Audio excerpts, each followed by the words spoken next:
àgbẹ̀yìn ga sìyìn lógo fún oore ọ̀fẹ́ mìíràn tí ẹ fi fún wa láti rí ìsinmi tó kẹ́yìn nínú ọdún 2021. àwa ń gbé orúkọ yín ga wípé bí ọ̀rọ̀ tòní yóò ti ṣe máa jáde kí ẹ fi òye yé àwọn olùgbọ́. èyí ni àdúrà wa ní orúkọ Jésù Kristi Olúwa wa, àmín. a kí wa kú ìsinmi ti tòní. èyí ni ìsinmi tí ó kẹ́yìn ọdún 2021 yìí. àkọ́rí tí a gbéyẹ̀wò ní ìjẹ́jọ́ náà la ó máa mú wá sí ìparí lónìí. òun náà ni a sì fi ń kádìí iṣẹ́ ìránṣẹ́ orí afẹ́fẹ́ ti ọdún yìí. àkọ́rí yìí náà sì tún ṣe pàtàkì náà. òun ni pé remember not your past, má ṣe rántí àwọn ohun àtijọ́ rẹ mọ́. ẹ rí ọ̀pọ̀lọpọ̀ alátìlá àwọn ohun àtijọ́ kan kọjá sẹ́yìn, kódà gan nínú ọdún yìí gan pẹ̀lú oríṣiríṣi ohun kan tàbí òmíràn láti là kọjá. ṣùgbọ́n àkọ́rí tí ó kẹ́yìn tí ọdún yìí sọ fún wa pé remember not your past, má ṣe rántí àwọn ohun àtijọ́ rẹ mọ́. nínú ìwé Kọ́ríńtì kejì orí 5 ẹsẹ̀ 17, 2 Corinthians chapter 5 verse 17, bíbélì sọ pé nítorí náà bí ẹnikẹ́ni bá ń bẹ nínú Kristi, ó di ẹ̀dá titun, ohun àtijọ́ ti kọjá lọ, sì kíyèsí wọ́n di titun. ní ọ̀sẹ̀ tó kọjá mo mẹ́nu bà àwọn nǹkan kankan nípa àwọn ohun àtijọ́ tí a kò gbọdọ̀ rántí mọ́. mo jẹ́ kó yé wa pé àwọn ohun àtijọ́ tí olúkúlùkù wa ti ṣe ká tó di pé a wá sínú Jésù Kristi, ẹ kíyèsí kókó yẹn, kó tó di pé a wá sínú Jésù Kristi, before we come to Jesus, wípé nígbà tí a bá ti gba Jésù ní Olúwa àtolùgbàlà, Ọlọ́run kò rántí ẹ̀ mọ́. mo sì fi àwọn ẹsẹ̀ bíbélì fi tì í lẹ́yìn fún wa. Isaiah chapter 43 verse 25, ó sọ pé èmi ni ẹni tó pa ìrékọjá rẹ rẹ́, nítorí èmi tìkálára mi, èmi kì yóò sì rántí ẹ̀ṣẹ̀ rẹ mọ́. verse 26, ó ní rán mi létí kájọ jùmọ̀ sọ, ó ní ìwọ rò ó ká lè dá ọ láre. mo jẹ́ kó yé wa pé nínú Jésù Kristi kò sí ohun tó ń jẹ́ wípé àwọn baba jẹ èso eyín kan àwọn ọmọ. nínú Jésù Kristi kò sí ohun tó ń jẹ́ pé ẹlẹ́ṣẹ̀ ò ní lọ láì jìyà, pé gbogbo ohun tó ti ṣe kó tó gba Jésù yóò jìyà gbogbo ẹ̀. mo ní tó bá ti rí ẹnikẹ́ni tó sọ bẹ́ẹ̀ fún ẹ, sọ pé kó wá ẹsẹ̀ bíbélì tó sọ bẹ́ẹ̀ kó wá jáde. nínú Jésù Kristi, in Christ, nínú Kristi kò sí ohun tó ń jẹ́ bẹ́ẹ̀ mọ́. a ti gbé ojú fo ohun àtijọ́ wa, a sì ti parẹ́ kúrò. ẹ ti rí bẹ́ẹ̀ yẹn. mo tún sọ fún wa pẹ̀lú, a máa rí eléyìí kà náà nínú ìwé Róòmù, Romans chapter 23, ìwé Róòmù orí 3 láti ẹsẹ̀ 24, Romans chapter 23 from verse 24. àwọn ẹni tí a ń dá láre lọ́fẹ̀ẹ́ nípa orí ọ̀fẹ́ rẹ̀, nípa ìdáǹdè tó wà nínú Kristi Jésù, ẹni tí Ọlọ́run ti gbé kalẹ̀ láti jẹ́ ìtùtù nípa ìgbàgbọ́ nínú ẹ̀jẹ̀ rẹ̀, láti fi òdodo rẹ̀ hàn nítorí ìdáríjì àwọn ẹ̀ṣẹ̀ tó ti kọjá nínú ìpamọ́ra Ọlọ́run. ṣòtìrí ìdáríjì àwọn ẹ̀ṣẹ̀ tó ti kọjá, the forgiveness of the past sin in Christ, nínú Jésù Kristi. má ṣì mí gbọ́ o, ìtorí ẹ̀yin kan wà àárín ìwàásù lẹ máa gbọ́, ẹ ní gbọ́ ìbẹ̀rẹ̀ ìwàásù. nígbà tẹ́ bá gbọ́ àárín ìwàásù tàbí tó ẹ pé ìparí lẹ gbọ́, ìyẹn lẹ máa hán mẹ́nu, lẹ ó máa pariwo káàkiri pé ẹ̀kọ́ wo ni pásítọ̀ yìí ń kọ́, ẹ̀kọ́ òdì ló ń kọ́. torí pé ẹ ò wádìí, ẹ ò mọ òtítọ́ débi pé òtítọ́ yóò lè sọ yín di òmìnira. mo ń tẹ́ka sí in Christ, nínú Jésù Kristi. mi ò sọ pé kó tó wá sínú Jésù Kristi, nínú Jésù Kristi. nígbà tí ènìyàn bá ti bá Ọlọ́run làjà nípasẹ̀ Jésù Kristi, tí ó ti gba Jésù ní Olúwa àti olùgbàlà, gbogbo ohun tó wù kó ti ṣe kó tó wá sínú Jésù Kristi á ti dáríjì, Ọlọ́run sì ti gbàgbé rẹ̀. kò sí pé yóò jẹ ìyà rẹ̀ pé bó tilẹ̀ gba Jésù Kristi, kò sí nǹkan tó ń jẹ́ bẹ́ẹ̀. ẹ̀kọ́ òdì ni àti ìdè Sátánì lórí àwọn ọkàn gbogbo tí kò mọ òtítọ́, láti fi wọ́n sínú ìdè. ẹ ti rí bẹ́ẹ̀ yẹn, kò sí ohun tó ń jẹ́ bẹ́ẹ̀. tó bá tún wo ìwé Hébérù, bíbélì ní lẹ́nu ẹlẹ́rìí 2 tàbí 3 la ó fìdí òtítọ́ múlẹ̀. mo ti ka Isaiah 43 verse 25 and 26. mo ti ka Romans chapter 3 verse 23 to 25. tún sí ìwé Hebrew chapter 8, ìwé Hébérù chapter 8, ìwé Hébérù orí 8 láti ẹsẹ̀ 12. nítorí pé èmi ó ṣàánú fún àìṣòdodo wọn, àti ẹ̀ṣẹ̀ wọn àti àìṣedédé wọn ni èmi kì yóò rántí mọ́. verse 13 kẹ́tìsí ní èyí tí ó wí pé májẹ̀mú titun ó ti sọ ti ìṣáájú di ti láéláyé. Èyí ni pé lábẹ́ májẹ̀mú titun la ti ṣe ìlérí pé ìgbé ayé wọn tó ti gbé sẹ́yìn kan tó wá sínú Jésù Kristi nígbà tó bá gba Jésù Kristi pé àti dáríjì wọn, Ọlọ́run sọ pé òun kò rántí mọ́. Mo wá lo àkàwé kan fún wa. Mo ní ta ló ń ṣe òbí nínú yín tí ọmọ rẹ̀ máa ṣe ohun búburú, tí ọmọ yìí máa wá bá òbí yìí wípé mo ti ronúpìwàdà pé mo sì túbá, mi ò ní ṣe bẹ́ẹ̀ mọ́, tí òbí yìí máa sọ fọ́mọ ẹ pé ó dà, mo dáríjì ẹ, tó wá tún alétà sọ pé ṣùgbọ́n wàá sì jìyà. Ìyẹn ò ń ṣe ìdáríjì. Báwo lẹ̀yin ti ṣe máa rò pé adigunjalè tó ti jalè rí, àbí apànìyàn tó ti pànìyàn rí, àbí ẹni tó ti hùwà burúkú rí, kó tó wá sí ọ̀dọ̀ Jésù Kristi tó wá gba Jésù tó sì ronúpìwàdà, tẹ wá ń sọ wípé bó tiẹ̀ ronúpìwàdà jù bẹ́ẹ̀ lọ yóò jẹ gbogbo ìyà ohun tó ti ṣe. Níbo ló ti rí yẹn? Ìyẹn ò kí ń ṣe ìyìnrere. That is not gospel. Mo ti sọ fún wa ní ìgbà kan náà àwọn ìwàásù tí mo ṣe sẹ́yìn pé ìyìnrere gospel ó yàtọ̀ sí religious ẹ̀sìn. Ìyìnrere ó yàtọ̀ sí ẹ̀sìn lásánlàsàn. Ìgbàgbọ́ nínú Jésù Kristi ó ní ìdáríjì àwọn ẹ̀ṣẹ̀ tó ti kọjá sẹ́yìn kó tó wá sínú Jésù Kristi, ó sì tún ní ìdáríjì àwọn ohun téèyàn bá tún ṣe ṣìṣe nígbà tí ó bá gba Jésù Kristi tán. Ọlọ́run kò ń dáríjì ni kó tún wá fìyà jẹ ni. Tó bá ti dáríjì ó ti gbàgbé rẹ̀ gẹ́gẹ́ bí a ti ṣe kà á. Mo ní àwọn ohun àtijọ́ tí Bíbélì tọ́ka sí pé ó ti kọjá lọ. Ó lè jẹ́ ẹ̀ṣẹ̀, kì í ṣe ẹ̀ṣẹ̀ nìkan. Ó lè jẹ́ àwọn ohun búburú kan tí ó ti ṣe tí etí ò ṣe gbọ́, bí ìpànìyàn, jíjí nǹkan gbé, kó tó wá sínú Jésù Kristi. Ó ti lè tún lè ní ṣe pẹ̀lú pé o ti bá àwọn ẹgbẹ́ òkùnkùn rìn, o ti jẹ, o ti mu pẹ̀lú òkùnkùn, nísìnyí o ti wá jáde níbẹ̀. Ó lè ní ṣe pẹ̀lú àwọn májẹ̀mú kan tí o ti wọnú rẹ̀, tí ó jẹ́ pé o ti ṣe àwọn májẹ̀mú wọ̀nyí tó jẹ́ pé ó dàbí ìgbà tí wọ́n sọ pé ohun tí odó bá dé kò gbọdọ̀ ríta mọ́. Gbogbo àwọn nǹkan wọ̀nyí a rí wọn bí ohun àtijọ́ nínú Jésù Kristi tó ti kọjá lọ, a sì ti sọ ẹni bẹ́ẹ̀ di titun. Èyí ni pé gbogbo ohun tó wù kó ti ṣe nígbà tó wà ní àwọn nǹkan wọ̀nyí, ìdáríjì pípé, mo pè ní perfect forgiveness, complete forgiveness, ìdáríjì pípé àti ìdáríjì pátápátá ń bẹ fúnra àwọn ènìyàn bẹ́ẹ̀ tí wọ́n bá ti ronúpìwàdà tí wọ́n sì gba Jésù Kristi. Ẹ ti rí bẹ́ẹ̀ yẹn. Àwọn yìí ni ohun tí a ti wò. Mo wá sọ fún wa ní ìjẹ́jọ́ wípé kí ni àwọn ohun tí àwọn ènìyàn máa ń sọ. Wọ́n á sọ pé Paul nígbà tí ó gba Jésù pé gbogbo ohun burúkú tí Paul ti ṣe pé gbogbo ẹ̀ ní Paul jìyà ẹ̀ pátá, wípé so béèyàn bá gba Jésù jù bẹ́ẹ̀ lọ ẹlẹ́ṣẹ̀ rẹ̀ kò ní lọ láì jìyà. Pa inú ẹ mọ́, yé sọ bẹ́ẹ̀ mọ́. Ibo ló ti rí inú Bíbélì bẹ́ẹ̀ wípé nínú Jésù Kristi wípé gbogbo ohun tó ti ṣe sẹ́yìn àtúnjìyẹ? Ta ló sọ bẹ́ẹ̀ fún ẹ? Ibo ló ti rí? Fà á yọ jáde nínú Bíbélì. Ta ló sọ fún ẹ pé gbogbo ìyà tí Paul jẹ wípé nítorí àwọn ọmọ Ọlọ́run tó ti ṣe inúnibíni sí àbá ẹ̀jẹ̀ àwọn ọmọ Ọlọ́run tó ti ta sílẹ̀ ló jẹ́ kí Paul jẹ gbogbo ìyà yẹn?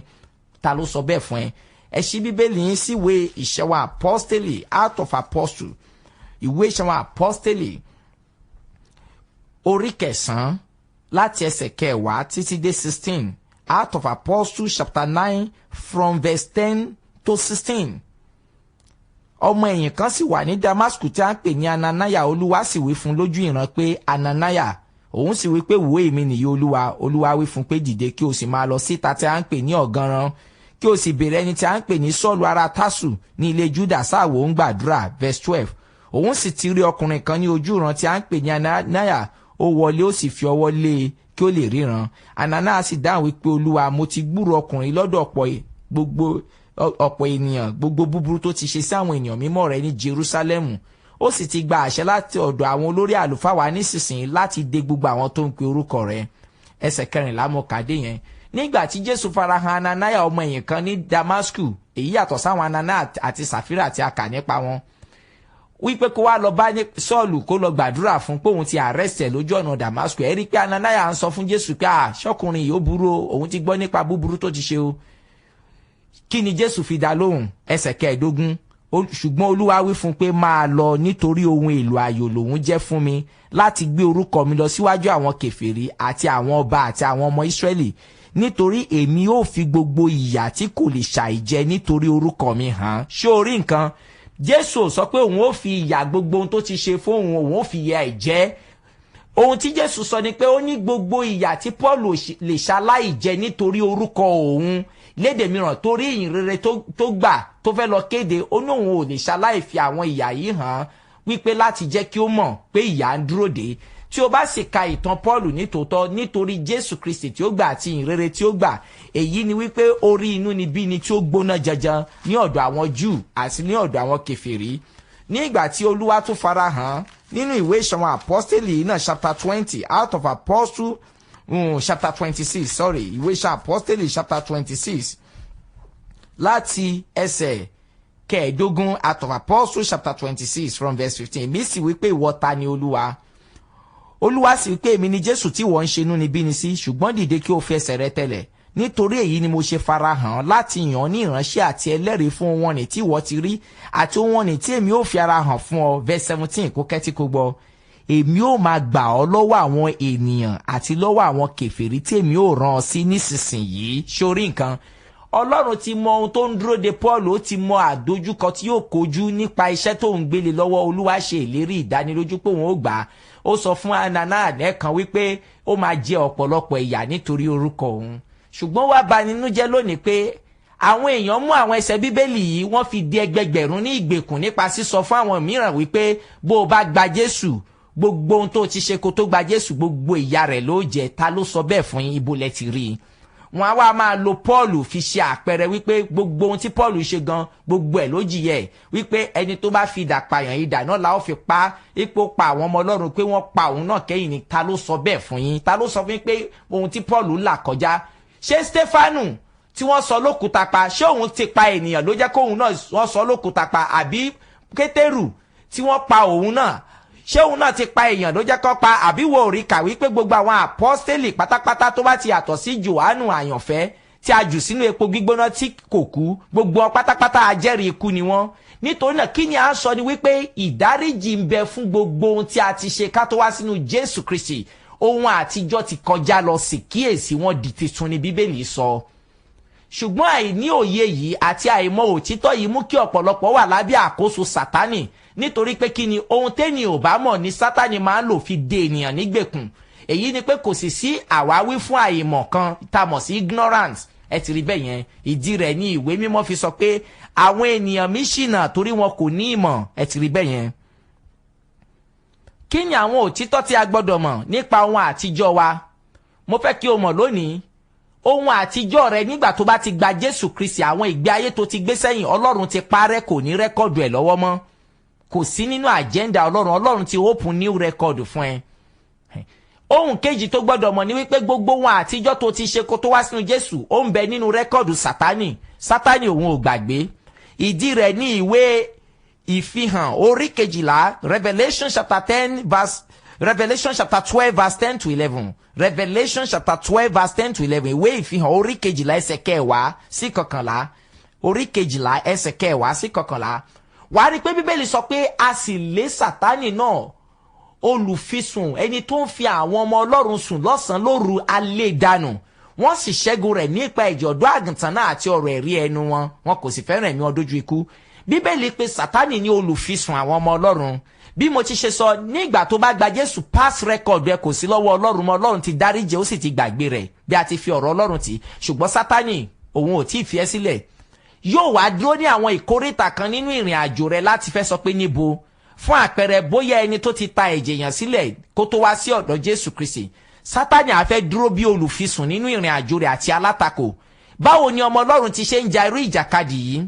Ó gbọ́dọ̀ ní òye ẹni tí Jésù Kristi ń ṣe, ó sì gbọ́dọ̀ mọ ẹni tí Jésù jẹ́ àti ohun tó ti ṣe fóun. Bí kò bá ní òye yìí, nígbà tí Sátánì bá dúró lójú ọ̀nà rẹ̀ àti ní ìkóríta rẹ̀, èrò ọkàn rẹ̀ ni wípé a rò pé Ọlọ́run ló ń fi ìyà ohun gbogbo tóun ti ṣe kóun tó gba Jésù, Ọlọ́run ló ń fi ìyà rẹ̀ jẹ òun. Fún àpẹẹrẹ, bóyá ẹni tó ti ṣẹ́yún kó tó wọ ìgbéyàwó, ó wá délé ọkọ tó kò gbọ́ pámọ́, kò gbọ́ nǹkan. Sátánì a máa sọ fún pé ṣòro pé ẹlẹ́ṣẹ̀ rẹ yóò lọ láì jìyà, ni wípé ìyà gbogbo ohun tó ti ṣe ló ń jẹ. Tí kò bá ní òye ọ̀rọ̀ Ọlọ́run, á rò wípé Ọlọ́run ló fi òun sínú ìgbèkùn, ló ń fi ìyà jẹ òun. Àti bẹ́ẹ̀ náà ni ọ̀pọ̀lọpọ̀ ohun tí àwọn mìíràn ti ṣe sẹ́yìn, tí wọ́n wá ń la ìṣòro kan tàbí òmíràn kan já nísìn lẹ́yìn tí wọ́n gba Jésù tán. wọ́n á máa lérò nínú ọkàn wọn pé Ọlọ́run ló ń fi ìyà ohun tí àwọn ti ṣe káwọn tó gba Jésù, Ọlọ́run ló ń fi ìyà rẹ̀ jẹ àwọn, pé nítòótọ́ àwọn ti dẹni ìgbàlà, pé ṣùgbọ́n ẹlẹ́ṣẹ̀ àwọn ò ní lọ láì jìyà. Tó bá tún lọ bọ́ sábẹ́ ìránṣẹ́ Ọlọ́run mìíràn tí ò ní òye ọ̀rọ̀ Ọlọ́run yẹn á tún sọ fún yín pé ó máa jẹ ìyà gbogbo rẹ̀.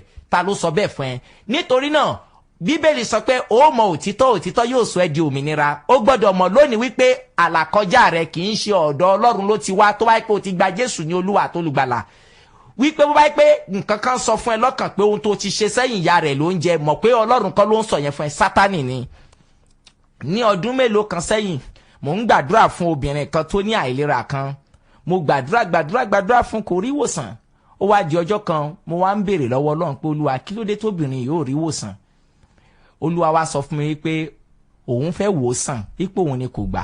Mo ní lọ́nà wo? Olúwa sọ fún mi wípé sọ fún wípé kó dáríjì ara rẹ̀, wípé àwọn ohun tó ti ṣe sẹ́yìn wípé wọ́n dúró bí òkè nínú ọkàn rẹ̀, wípé ó sì ń rí wípé nǹkan wọ̀nyí pé òun gbọ́dọ̀ jìyà, pé ẹlẹ́ṣẹ̀ ò ní lọ láì jìyà, wípé so ìyà rẹ̀ lòun ń jẹ. Lẹ́yìn tí mo lọ bá obìnrin tí mo ṣàlàyé ohun tí Olúwa sọ, ó ní tòótọ́ ni wípé òun mọ̀ pé òun ò lè bọ́ nínú ìṣòro, pé òun mọ̀ pé òun ti gbé ìgbé ayé tó burú kan sẹ́yìn, pé òun sì mọ̀ pé ẹ̀sùn ẹ̀ lòun ké, èrè ẹ̀ lòun ké. Mo ní Olúwa kọ́ ló ń fìyà jẹ, wípé Olúwa ti dáríjà. Ó ní ṣèbí wọ́n sọ pé ẹlẹ́ṣẹ̀ ò ní lọ láì jìyà. Mo ní wò Ọlọ́run ti dáríjì ẹ, ìwọ gbọ́dọ̀ dáríjì ara rẹ. Lẹ́yìn tí mo bá a sọ ọ̀rọ̀, ìgbàgbọ́ àyè ru sókè nínú ọkàn rẹ̀, ó sì rí ìwòsàn. Ó jẹ́ kí n tún ní òye wípé bẹ́ẹ̀ ni ẹgbẹgbẹ̀rún ń bẹ nínú ìpele bí èyí tí wọ́n wà nínú ìgbè kankan tàbí òmíràn tí èṣù ń fi wọ́n sùn nínú ọkàn wọn lọ́sàn-án àti lóru wípé ò lè bọ́, ò lè bọ́, ò lè bọ́. Ẹ ti rí bẹ́ẹ̀ yẹn. Báwo ni ọmọ Ọlọ́run ṣe lè borí irú àwọn ìpèníjà yìí? Má gbàgbé, mo sọ pé Ọlọ́run ti pa gbogbo rẹ́kọ̀dù ẹ ti tẹ́lẹ̀ rẹ. Ìwé Kólósè gan sọ, ó ní ó ti pa àkọsílẹ̀ májẹ̀mú ni rẹ, èyí tó lòdì sí wa. Èyí tó lòdì sí wa tí a kọ nínú òfin, òun ló mú kó lójú ọ̀nà, ó kàn mọ́ àgbélébù. Ó ti pa gbogbo àwọn àkọsílẹ̀ tó lòdì sí ẹ sáyé rẹ, èyí tí a lè bá fi dá ọ lẹ́jọ́ kó tó wá sínú Jésù Kristi tó ti ṣe, á ti parẹ́. Sátánì nìkan ló ní níkàáwọ́, á sì fẹ́ dúró lójú ọ̀nà rẹ. Ṣùgbọ́n ohun tó lè fi ṣẹ́gun rẹ̀, ó gbọ́dọ̀ ní òye ọ̀rọ̀ Ọlọ́run. Kò rántí pé nígbà tó wá bá Jésù Kristi, ọ̀rọ̀ ni Jésù fi borí rẹ̀. Akọ wípé ni Jésù ń sọ. Báwo ló ṣe lè borí rẹ̀? Ìwé Kọ́ríńtì kejì, 2 Corinthians chapter 10 verse 3 to 5. 2 Corinthians chapter 10 verse 3 to 5. Ó sọ pé bí àwa tilẹ̀ rìn nípa ti ara, àwa kò jagun nípa ti ara. Ó ní nítorí pé ohun ìjà wa kì í ṣe ti nípa ti ara. Ó ní ṣùgbọ́n ó ní agbára nínú Olúwa láti wó ibi gíga palẹ̀. Ó ti rí bẹ́ẹ̀. Àwọn ohun gíga tó ń tọ́ka sí yìí, ó ń tọ́ka sí àwọn èrò gíga, àwọn ohun gíga tó ń fi ọ̀sùn lọ́sùn àti lóru. Ó ti rí bẹ́ẹ̀. Ẹsẹ̀ karùn-ún, àwa ń sọ gbogbo èrò kalẹ̀ fàlàsí. Sórí ìjàkadì tó lágbára jù kì í ṣe ìjàkadì ojúkojú, ìjàkadì nínú èrò ni the battle of the mind. Níbi tí Sátánì alájẹ ayé yìí ti máa dì ọ́ nígbèkùn nínú èrò ẹ̀, tá sọ pé níbo, ó ti gbàgbé ohun tó ti ṣe báyìí ni, ó ti gbàgbé ohun tó ti ṣe, ó ti rántí nǹkan kan ni. A máa dì ọ́ nígbèkùn nínú èrò ẹ̀. Ó ní àwa ń sọ gbogbo èrò kalẹ̀ àti gbogbo ohun gíga tí ń gbé ara rẹ̀ ga sí ìmọ̀ Ọlọ́run. Àwọn tó ń gbé ara rẹ̀ ga sí ìmọ̀ Ọlọ́run nínú ayé rẹ̀ tó máa ní níbo, ẹlẹ́ṣẹ̀ rẹ̀ ò ní lọ láì jìyà, ó kàn gba Jésù ni wàá jẹ̀yà gbogbo ẹ̀. No. Ó máa takò ẹ́. Bíbélì sọ pé wàá sọ gbogbo èrò yìí kalẹ̀ nípa ọ̀rọ̀ Ọlọ́run. Ó ti rí bẹ́ẹ̀ yẹn. Àwa ń di gbogbo èrò ní ìgbèkùn wá sí ìtẹríba fún Kristi. Ó ti rí bẹ́ẹ̀ yẹn. Àwọn òtítọ́ tí a gbọ́dọ̀ mọ̀ nìyí. Gba ọ̀rọ̀ náà gbọ́, òtítọ́ ni ọ̀rọ̀ náà.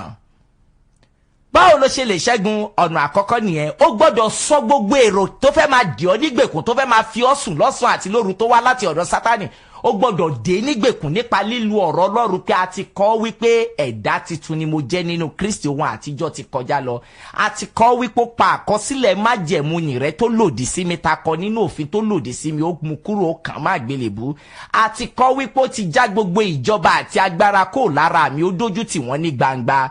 A ti kọ pé nínú rẹ̀ ni mo ní ìràpadà mi nípa ẹ̀jẹ̀ rẹ̀, àní ìdáríjì ẹ̀ṣẹ̀ mi gẹ́gẹ́ bí ọ̀rọ̀ orí ọ̀fẹ́ rẹ̀.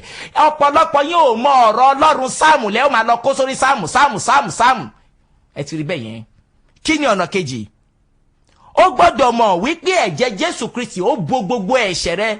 bí mo ṣe sọ fún wa ní ọ̀sẹ̀ tó kọjá nínú ìwé Hébérù wípé lábẹ́ májẹ̀mú láéláé ẹ̀jẹ̀ ewúrẹ́ kò lè bu ẹ̀ṣẹ̀ àwọn ọmọ Ọlọ́run mọ́lẹ̀ nítorí ẹ̀ náà fi ń ṣe ìrúbọ yìí lọ́dọọdún, ṣùgbọ́n lábẹ́ májẹ̀mú tuntun ẹ̀jẹ̀ Jésù bu ẹ̀ṣẹ̀ wa mọ́lẹ̀, Ọlọ́run kò sì rántí rẹ̀ mọ́. Ìwé Hebrew chapter 10 ó ti rí bẹ́ẹ̀ yẹn, Hebrew chapter 10 látẹsẹ̀ kìíní, nítorí òfin bí ó ti ní òjìji ohun rere tí ń bọ̀ láì jí àwòrán pàápàá àwọn nǹkan náà wọn kò lè fi ẹbọ kan náà tí wọ́n rú nígbà gbogbo ní ọdọọdún mú àwọn tí a ṣe àwọn tí wọ́n wá sọ di pípé. sórí nǹkan ó ní ẹbọ tó ń rú lọ́dọọdún ò lè sọ wọ́n di pípé. verse 2 bí kò ṣe bẹ́ẹ̀ a kì bá ti dẹ́kun àti máa rú wọn, nítorí àwọn tí ń sìn kì bá ti ní ìmọ̀ ẹ̀ṣẹ̀ nígbà tí a bá ti wẹ̀ wọ́n mọ́ lẹ́ẹ̀kan ṣoṣo. sórí ó ní wọ́n sì ní ìmọ̀ ẹ̀ṣẹ̀ nínú ọkàn wọn, ìdí ẹ̀ náà fi ń rú ẹbọ yìí lójoojúmọ́. ṣùgbọ́n ẹ̀jẹ̀ Jésù Kristi ó pa agbára ẹ̀ṣẹ̀ àti ohun tí a ti ṣe sẹ́yìn ká tó wá sínú ó parun débi pé àní ní ìmọ̀ rẹ̀ mọ́. Sátánì ló máa fẹ́ gbìyànjú láti fẹ́ máa mú wá sí ọkàn wa àti ẹran ara, èyí tí a gbọ́dọ̀ borí rẹ̀ nípa ọ̀rọ̀ Ọlọ́run. ẹ ti rí bẹ́ẹ̀ yẹn, ẹ ti rí bẹ́ẹ̀ yẹn. kí ni ọ̀nà kẹta tó lè gbà fi borí rẹ̀? jẹ́ kí ojú àti ọkàn rẹ kí ó tẹjúmọ́ Jésù Kristi bí olú àlùfáà rẹ. Hebrews chapter 7 verse 25, Hebrews chapter 7 verse 25 ó ní òun sì lè gbà wọ́n là títí dé òpin ẹnikẹ́ni tó bá tọ̀ Ọlọ́run wá nípasẹ̀ rẹ̀, nítorí pé ó ń bẹ láàyè láti máa bẹ̀bẹ̀ fún wọn. ó gbọ́dọ̀ tẹjúmọ́ Jésù Kristi kó máa wò ó bí olú àlùfáà. ǹjẹ́ o mọ̀ wípé ọ̀tọ̀ ni pé Jésù jẹ́ olùgbàlà wa tó kú lórí igi àgbélébùú, ọ̀tọ̀ ni kò tún mọ̀ pé olú àlùfáà agbẹjọ́rò ló jẹ́ fún wa. ìwé Jòhánù kínní 1 John chapter 2 1 John chapter 2 látẹsẹ̀ kínní dé kejì, ẹ̀yin ọmọ mi, ìwé nǹkan wọ̀nyí ni mo ń kọ sí kẹ́ má bàa dẹ́ṣẹ̀, ṣùgbọ́n bí ẹnikẹ́ni bá sì dẹ́ṣẹ̀ àwa ní alágbàwí lọ́dọ̀ bàbá Jésù Kristi olódodo. òun ní ètùtù fún ẹ̀ṣẹ̀ wa, kì í sì ń ṣe fún tiwa nìkan ṣùgbọ́n fún ti gbogbo aráyé pẹ̀lú. ṣó ti yẹ? ó gbọ́dọ̀ mọ̀ pé Jésù jẹ́ alágbàwí rẹ nínú kóòtù ẹ̀mí, universal court nínú ẹ̀mí. Ọlọ́run ló ní ìdájọ́, Jésù ni agbẹjọ́rò àwọn ọmọ Ọlọ́run, Sátánì ni olùfisùn. bí kóòtù ayé ṣe wà ní George àjòkó, lọ́ọ̀yà alátakò ó máa takò ẹ́ pé ó yẹ kó lọ sẹ́wọ̀n. ìwọ náà ní lọ́ọ̀yà ti sẹ́ náà tá máa sọ pé olúwa mi kò yẹ kó rí bẹ́ẹ̀. ìjẹ́ o mọ̀ pé bó ṣe rí nínú ẹ̀mí yẹn, nígbà tí Sátánì bá ń takò ẹ́ ó gbọ́dọ̀ máa wo Jésù Kristi bí agbẹjọ́rò rẹ, torí Bíbélì pè ní alágbàwí. ṣùgbọ́n kìrìsìtẹ́nì òde òní wọ́n mọ Jésù bí olùgbàlà tó kú lórí igi àgbélébùú, wọn mọ̀ bí alágbàwí wọn. nítorí náà nígbà tí Sátánì bá ń fi ọ́ sùn nínú ọkàn rẹ nípa ìgbé ayé tó ti gbé sẹ́yìn, ó gbọ́dọ̀ tẹjúmọ́ Jésù bí alágbàwí. bí ọdún mélòó kan sẹ́yìn, bọ́ọ̀yì kan wọ́n ká mú nínú ìwà criminal case, wọ́n wá gbẹ́jọ́ ẹ̀ lọ sí court. àwọn òbí ẹ̀ wá bá mi sọ pé àwọn ní ìdí àdúrà. mo ní bọ́ọ̀yì yẹn bá sọ̀rọ̀. nígbà tí mo rí bọ́ọ̀yì yẹn mo ní wo mi ò lè ràn ẹ́ lọ́wọ́, mo ní ṣùgbọ́n mo mọ ẹnìkan tó lè ràn ẹ́ lọ́wọ́. ó ní ta ni? mo ní òun ní Jésù. lẹ́yìn tí mo bá a sọ̀rọ̀ nípa Jésù Kristi fún ọ̀pọ̀lọpọ̀ wákàtí, mo ní kó wo Jésù bí alágbàwí. mo ka ìwé Jòhánù orí 9 níbi tó ti mú obìnrin kan nínú àgbèrè tí wọ́n sọ pé ó yẹ kán sọ lókùúta pa pé torí pé ó yẹ fún ikú gẹ́gẹ́ bí òfin Mósè. mo ní ṣùgbọ́n Jésù dá obìnrin láre. mo ní ṣé o ti fayé ẹ̀ fún Jésù lónìí, ò sì ní padà sí? ó ní òun ní padà. mo ní lọ bá Jésù sọ pé Jésù mo dì ọ́ mú bí alágbàwí, just hold on to him. kéèsì yẹn dàrú kẹ́yìn ni. kí ni à ń sọ ni wípé mo jẹ́ kó mọ̀ pé ẹnìkan ṣoṣo ló lè gbà, pé kó wò ó bí ẹni tó lè gbà títí dé òpin. ìjẹ́ o mọ̀ wípé tó bá fẹ́ ṣẹ́gun àwọn past life ẹ tó ń accuse ẹ nínú ọkàn ẹ, àwọn ìgbé ayé tó ti gbésẹ̀ tó ń dá ọ lẹ́bi, wo Jésù bí alágbàwí.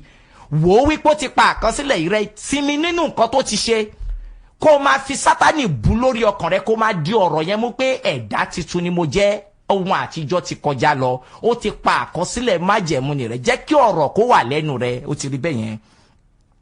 ohun kan ìrìn tó lè ṣe tó bá fẹ́ borí rẹ̀, gbàgbé àwọn ohun tó ti kọjá lọ. Àpọ́sítélì Paul sọ nínú ìwé Fílípì orí 3 ẹsẹ̀ 13 dé 15, Philippians chapter 3 verse 13 to 15, ó ní ṣùgbọ́n ohun kan yìí ni èmi ń ṣe, èmi ń gbàgbé àwọn ohun tó ti kọjá lọ, mo sì ń nàgàwó nǹkan tó wà wájú. gbàgbé àwọn ohun tó ti kọjá lọ tó fẹ́ máa fà ẹ́ sẹ́yìn. Your past life will hold you back from progressing. ó máa fà ẹ́ sẹ́yìn láti tẹ̀síwájú. gbàgbé rẹ̀ kó máa nàgàwó àwọn ohun tó ti wà wájú. ó ti rí bẹ́ẹ̀ yẹn. bí Paul bá gbàgbé àwọn àṣìṣe rẹ̀ sẹ́yìn, kò ní lè tẹ̀síwájú, tó pé Sátánì á máa fà sẹ́yìn. ẹ ti rí bẹ́ẹ̀ yẹn.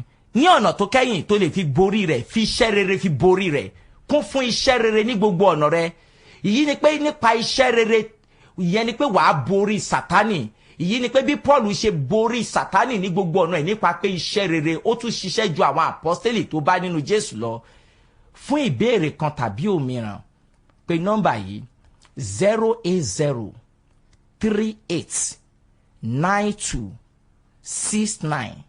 08038926927 lẹ́ẹ̀kan sí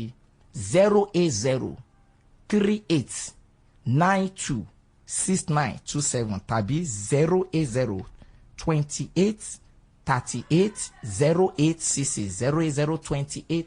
08028380866 Olúwa gbàdúrà pé bí ọdún yìí ti ń parí kí ẹ ran àwọn àyànfẹ́ àti ọmọ Ọlọ́run lọ́wọ́ láti gbàgbé àwọn ohun àtijọ́ wọn àti láti máa tẹjú mọ́ ohun tó wà níwájú. Jésù Olúwa wa, àmín.